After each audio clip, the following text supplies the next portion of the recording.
যোগ্য পুত্র বাংলাদেশ জাতীয়তাবাদী দল মহেশপুর থানা শাখার সম্মানিত সভাপতি জনাব মেহেদী হাসান রনি তার হাতে দেশ নায়ক তারেক রহমান তুলে দিয়েছেন আমার আপনার উন্নয়নের প্রতীক, আপমর মানুষের ভালোবাসার প্রতীক ধানের শীষ। আমরা সবাই জানি আগামী জাতীয় সংসদ নির্বাচনে আমাদের ওই জায়গা থেকে এখন থেকে দুটি প্রতীকের নির্বাচন হবে যদি আর কেউ নির্বাচন না করেন। একটি হচ্ছে আপনাদের সবার কাঙ্ক্ষিত প্রতীক, আমার আপনার সবার কাঙ্ক্ষিত প্রতীক ধানের শীষ। আর এই আমাদের প্রতিপক্ষ যারা এতদিন আমাদের সাথে ছিলেন দাড়ি পাল্লাম, তো ওনারা বলে থাকেন দাড়ি পাল্লা নাকি প্রতীক কেন জান্নাতি প্রতীক।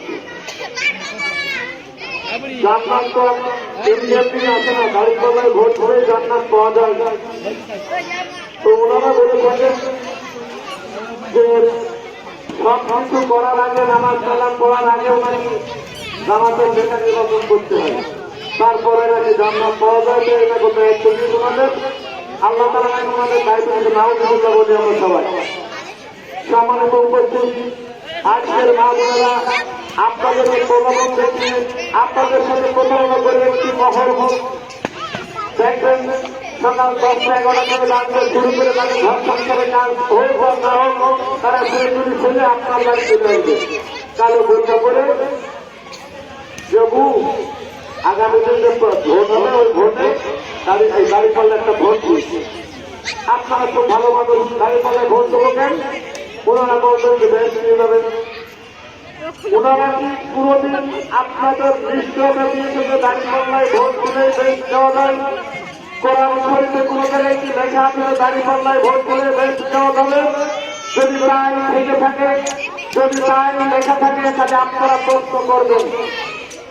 যেহেতু দেখাতে সেই জায়গায় যদি তারা ব্যাখ্যা করতে পারেন তো আমরা এখানে যারা বলছি সবার আগে আমরা দাড়ি পাল্লায় ভোট দেবো।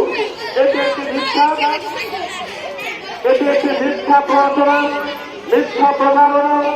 এছাড়া ইতিমধ্যেই আমাদের মাঝে উপস্থিত হয়েছেন বাংলাদেশ জাতীয়তাবাদী দল মহেশপুর থানা শাখার আমার অত্যন্ত স্নেহপদ সাংগঠনিক সম্পাদক জিয়াউর রহমান জিয়া। আমরা তাকে স্বাগত জানাই। যে কথা বলছিলাম, আজ থেকে কিছুদিন আগে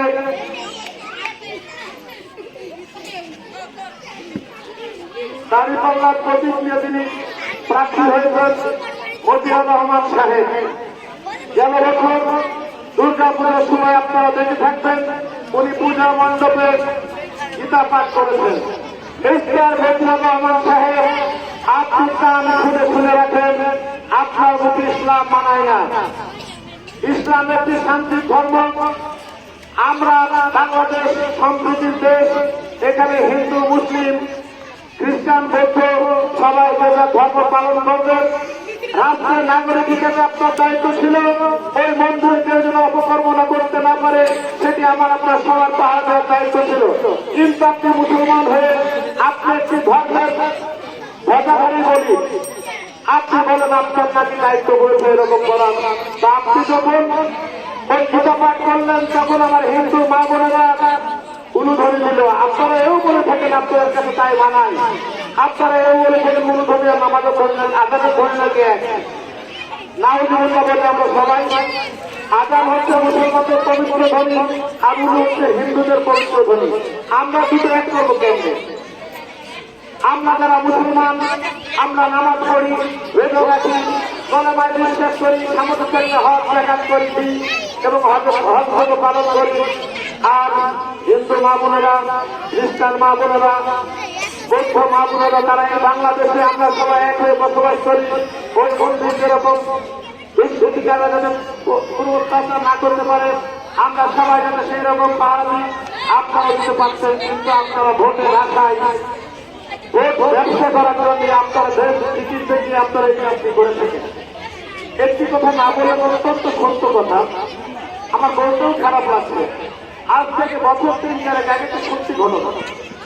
আমি আর আমাদের আজকের এখানে উপস্থিত নেই রবীন্দ্র বিশ্বাস সাধারণ সম্পাদক।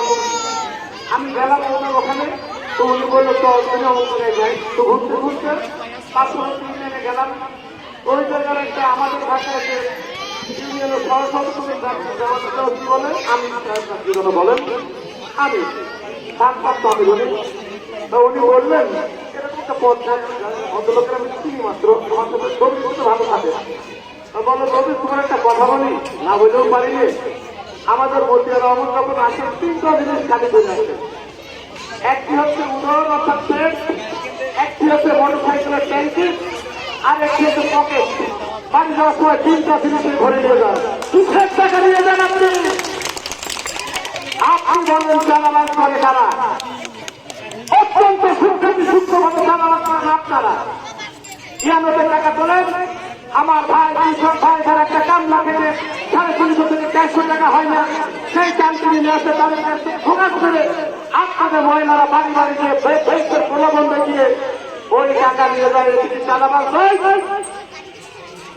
আপনি কোনো চাকরি করেন না, আপনার নামের আগে আপনি প্রতিশোধ লাগিয়েছেন। আপনার শিক্ষার্থী একজন প্রফেসর হতে হলে অবশ্যই সরকারি স্কুল সরকারি কলেজে চাকরি করতে হয়। আপনি চাকরি করতেন একটি বেসরকারি কলেজে। লজ্জা লাগে না? এইরকম মিথ্যা কথা বলে মানুষের জানবেন যে ভোট করে চাইছে। আপনাদেরকে